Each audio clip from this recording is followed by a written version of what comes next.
Hi, this is Marcia, and this is part 5 of the 6-part series of Getting Started from Teaching from Home.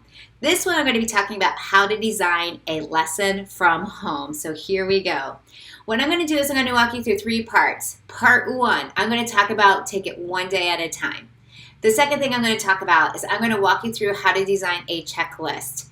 And the third thing I'm going to talk about is actually posting your resources to your learning management system or Google Classroom. So let's get started. One day at a time.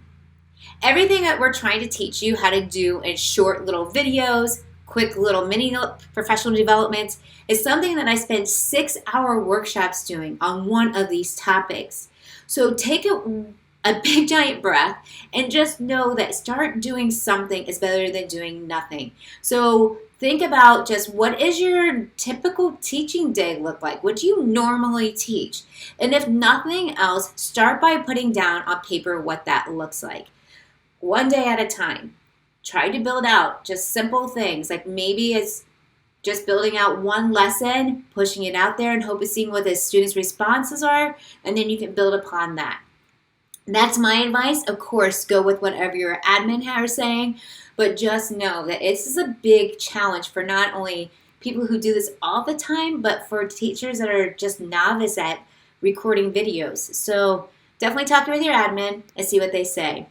The next thing is I want you to think about designing your checklist. A checklist is the ability for the students to have what is it that I need to complete for this unit, for this week, for this day. A checklist is a really great opportunity for the kids to mark off what they got done.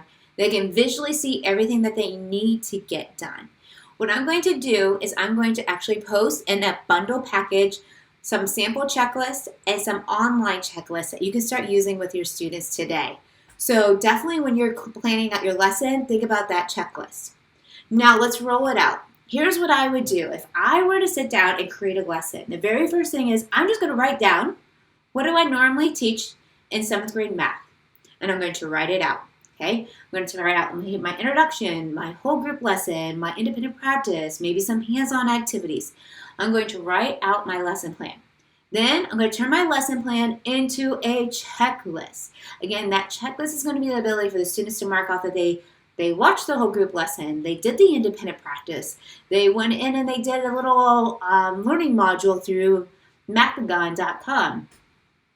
Then what I'm going to do before I send it out to my students is I'm going to look at that checklist, look to see if there's anything online resources that are going to supplement this task that the kids are learning. So if I'm teaching about symmetry, I might go find another video about symmetry. I might go to Khan Academy and look for a Khan Academy video that's going to mimic what I'm teaching so the kids can hear it in a different way. So I'm going to supplement it after I write in and fill in what I would normally do. The next thing is I'm going to post that information to my learning management system or Google Classroom. So I'm going to actually go in and say, here's a link to the video. Here's a link to a mini lesson. Here's a link to a micro lab.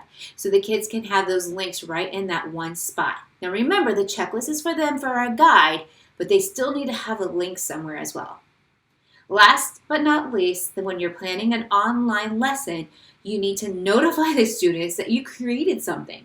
So send them a message. I know that some of the learning management systems automatically update or notify the students when you publish something, but some of them don't. So you really want to make sure that you notify them. Say, hey guys, I just want to let you know I just posted this week's lessons on Schoology.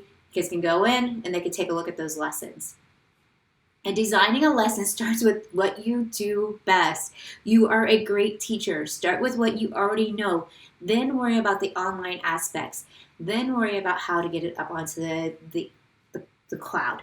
There are so many great educators out there that know how to do this. Just reach out to one of us. Go on Twitter and say, please somebody help me. I don't know how to use Google Classroom. We will jump online and we will help you walk you through this process. We had to form a bond and a unity to help you get through this. So we're here for you. So just feel free to reach out to us. All right. That is part 5 of the 6-part series of how to get started from teaching from home. I have one more section next, and that is what's next? I'll be right back.